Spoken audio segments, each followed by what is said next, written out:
Hello and welcome back to the weekly video. Today we're going to talk about the March for Life and abortion.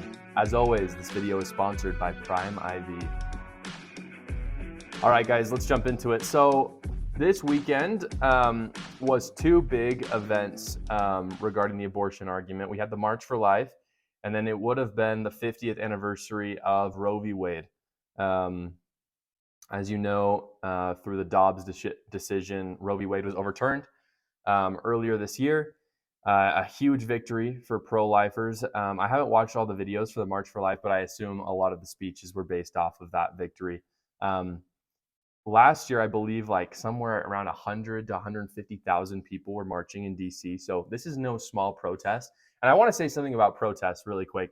I will say the left does way better with protests than the right. And there's a reason for that. I think on some level, protests are kind of a waste of time. And on another level, they are actually quite helpful.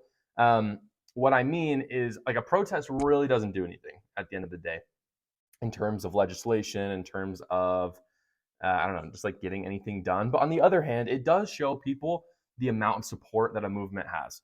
I don't think that's going to change legislation. I don't think it's going to change even the way the media covers it. But I do think that if someone else is able to see it, it will give them courage if they agree and they've just been kind of staying in the quiet to come forth and engage in that. And I think that's true for the March for Life.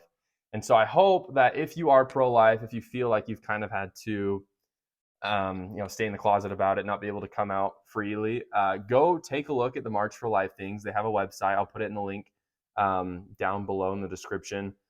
It is some really fantastic stuff, and they got some really powerful speakers this year. The March for Life,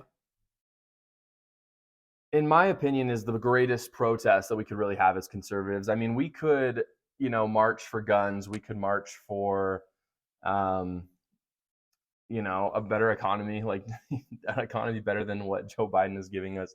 But really what it comes down to is life. That is our first unalienable right. And if we can't even have life, then what can we agree on in this country? Today, I want to talk about my opinion on abortion and why I believe abortion is always bad. And I want to put one caveat on that. I'm going to put it right here at the beginning of the video because I don't want anyone to misinterpret what I'm saying. The only time that I believe that abortion is justified is when the life of the mother is at risk, or if reasonably it can be scientifically proven that that fetus is not going to live. Those two times completely justified because we're looking at the life of the mother, which is very important. As a pro-life person, of course, I value the life of a mother just as much as I value the life of a fetus. Now, with that, you'll hear the left often bring up arguments of rape and incest. I want to explain why it is not, first off, it is not honest of the left to bring this up as an argument. And second off, why rape and incest are not sufficient outliers to suddenly just justify abortion. So first off, I'll start without the exceptions. Abortion is wrong because simply a fetus is a human life. By all scientific metrics, a fetus at conception is considered life. I believe it's wrong to take a life, therefore abortion is wrong. Now, the problem with the left, the reason why it's just a fake argument for them to bring that up, you can ask any one of them. If they bring up, what about rape and incest? Would you make a consideration for that? The only correct response to that is to simply say, okay, fine. Will you agree to support pro-life except for in rape and incest? And they'll immediately go, no, that's not what I'm saying. You know immediately that that is not a legitimate argument then. If they're asking you about it, if they're trying to catch you on that, then they should be willing to throw away the rest of it. If they're not, they're just trying to get a gotcha moment. Now, the reason why even still it's not worth it is because rape and incest are both, in my opinion, horrific acts, especially rape, awful things that have happened from a person in power to someone who is innocent. And I cannot think of a better way to describe abortion. It is the same thing. We are in these tremendous positions of power in compared to a fetus who is completely hopeless, just as a rape victim is. And so I think to say that suddenly something that was considered immoral is now moral because of an immoral act does not make any sense to me. Now, again, I want to emphasize I have all the sympathy in the world for rape victims, for people who are in incestual relationships, but you have to understand the morality of something is not determined from the immorality of another thing. For some reason on the left, we jump, or they jump rather, and even conservatives, the more moderate conservatives sometimes will jump to really wanting to protect um, the life of the rape victim, which I absolutely understand. But I don't understand why the first thing that we jump to is killing the baby and ending the life of the fetus. There are so many more options. I don't know why we would take one horrific act and add another horrific act upon it. In fact, there's so many studies showing that rape victims that abort their babies actually have more trauma after. And so it doesn't fix the problem. I don't understand why the first solution we would jump to is killing the fetus. There are so many more options, such as abortion, other therapy. Um, if pro-choice people were arguing for greater funding for contraceptives, for therapy, for adoption, I would be all ears. I don't know if I would necessarily agree perfectly with what they're saying, but I think that's a super legitimate conversation to have. I don't understand why we're just jumping to aborting the baby. Um, for all the pro-lifers out there who feel like they're on the more moderate side, who believe that abortion should be legal for rape and incest, I hear where you're coming from, but I think everyone should ask themselves, why does the morality of it change depending on something that happened to the person?